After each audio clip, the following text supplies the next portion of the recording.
I couldn't make it at any other weight except the weight that I was defeated at. It would have raised questions. I feel it would have defeated the purpose of what this is about. I feel I was completely in control of the contest. I was slapping the head off him. Let's be real here. So that's it. I just wanted to keep it as is. Have my training camp and preparation for that frame, for that larger man, and that's it. I wanted no changes. Nobody can compare to my rise and how this is all shaped about. Myself, my coach, my team, everyone involved in this, our life has changed so quick. We were forced to kind of look at how we were preparing for these contests, you know. It got complacent. We'll show up anytime. We'll train whatever we feel like. We'll hit them and they fall. And on top of that, everyone has their own commitments. Everyone has, you know, the amount of stuff I have. My coach has like a book out now, and you know, everyone that has been involved in my camp have had a crazy change in their entire life. So this one, it forced us to look at how we were preparing. It forced us to come back together and do what we've been doing from the beginning, you know, focus, solid work. This time we incorporated structure into the game. I feel structure is the true key to success. You can get a reasonable amount of success by just winging it and just going as you feel. But I feel to reach the true heights, with, you know, to reach the billions, the amount of stuff that comes along with this life, you've got to have a structured life. You've got to live a life of structure, and you can't stray from that. And that's what we've done. We've set training times, we've set schedules, and we've stuck to it. And I've responded really well. Another thing that we used to never do was rest. Was never really. We just train until it was fight time. This time we had our set days and we had our rest days. The session starts and ends. That's another thing that we drifted off. The session never really started or ended. Sometimes I'd be in the gym for like 8 to 10 hours a day, just rolling through, not really anything specific. And for the fight game, that's not the correct approach. It's a 5-minute round with a 1-minute rest.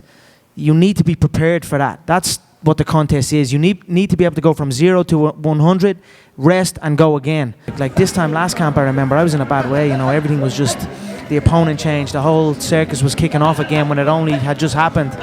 I was overtrained, and well, now here I am, fresh, full of energy, full of vitality, underweight. I know he's close to 200 pounds, so he has a weight cut. That's what happens. You eat, you get comfortable. All of a sudden, that weigh-in day creeps up, and you've got to weigh in. So it couldn't have went smoother for me, and I'm very happy with it. Dana White said today to UFC.com that you'll definitely be going to 145 next to defend the belt against Jose Aldo. Is that accurate? Is that what the plan is? Yeah, I read that. You know, we'll see. We'll see. There's a lot to still happen yet. So I'm gonna go in here, face this man, do what I know I can do, put him away, and then we'll talk.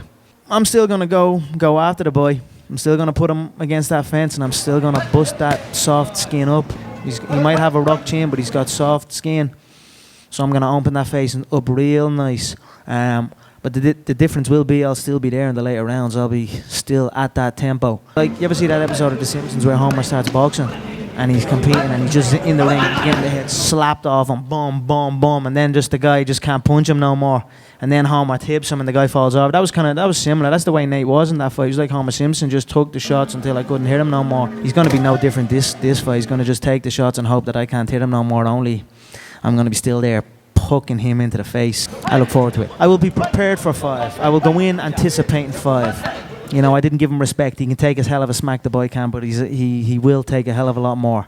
So I still feel I repay the favor second round. A little more of a challenge to predict. You know, it's a challenge I have. He's a big, slow Mexican beanbag. But I'm going to take another stab at it. Second round, Mystic Mac.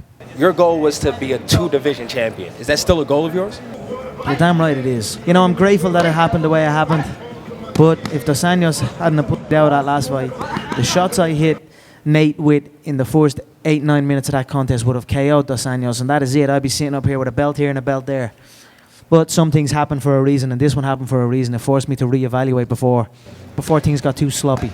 So I'm happy it happened. But most certainly, I still envision 2 and possibly 3 belts on my shoulder. Does it matter?